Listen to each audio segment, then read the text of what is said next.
Hello, beautiful people. My name is Elissa Helfrey, and I am Prismatic Heart Intuition. I have a question for you today. What if right now, you could start the journey to be able to manifest whatever it is you wanted? Well, it only starts with one thing. Sure, sounds easy, right? One thing, I can do that. What if I said that by loving yourself, having compassion for yourself and forgiveness for yourself was truly all you needed to make your way in this world? It's true that what we put out, in turn, we bring to ourselves. So if you present yourself with love, you are given love. It's the way of the universe. The universe, whatever you put out, you get back. So if you put out fear, you'll be fearful. If you put out hate, you'll be hateful. If you put out self-compassion and self-love, you'll receive compassion and love. Now, it sounds a lot easier than it is. It takes some time. It really does. When I first heard of this concept a few years ago, it really shook me because I didn't understand what that meant. I know what it meant to have compassion for others. I didn't quite understand what it meant to have love and compassion for myself. You see, I was raised in a family for generations where there were very critical parenting. And if you weren't a certain way, or if you didn't meet a certain expectation, rather than being helped to find the way, you were criticized. And so, of course, we internalize that criticism. And we become the critics to ourselves. And that is one of the biggest disservices I think we do to ourselves, is we become our own critic. There's a quote by Starhawk that says, "They can let you out of the prison now because they've put the prison in your mind." And we truly, as a society, have become these people of these mind prisons. And you can stop it. You don't have to be stuck in this for the rest of your life. This doesn't have to be your lifetime. It absolutely doesn't. I was one of the most self-deprecating, self-hating people I'd ever met.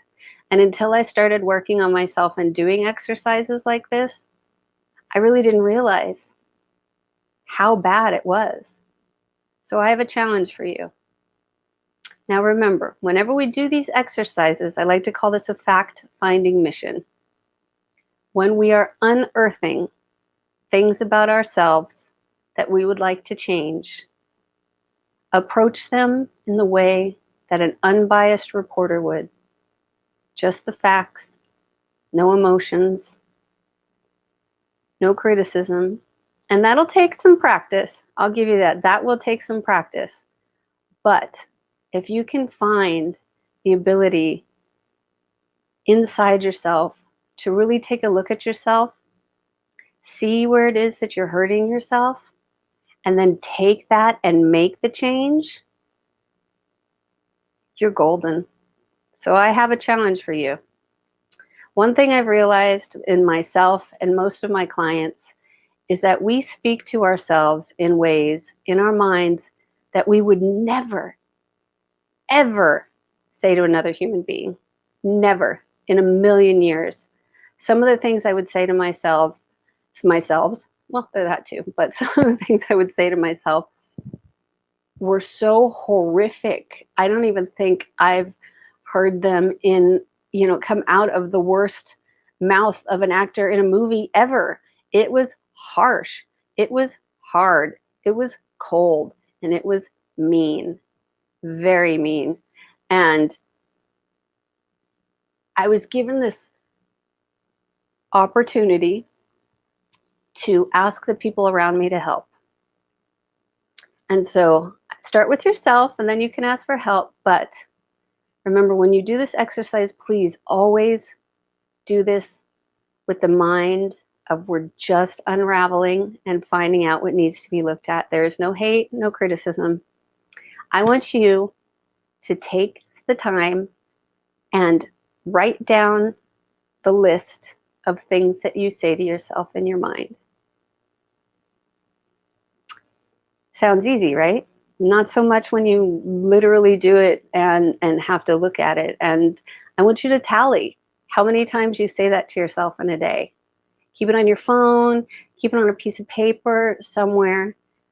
But I really want you to look at what you're saying to yourself, because in there lies the beliefs that need to be broken in order for you to move forward. So I encourage you to try this, all right? Take some time, take a few days, start with one day.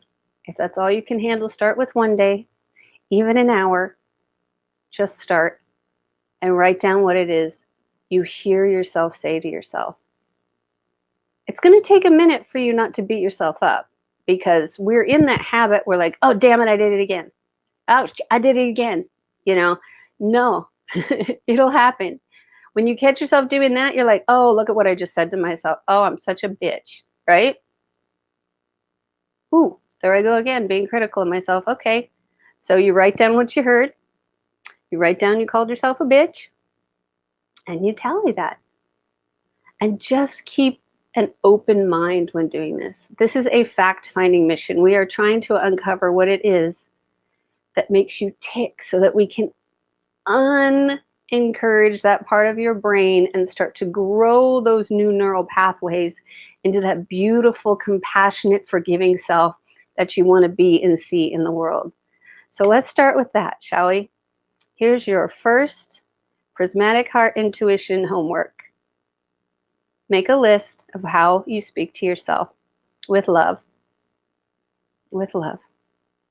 It starts there. It always starts up here. So this is how you find compassion for yourself. First thing out.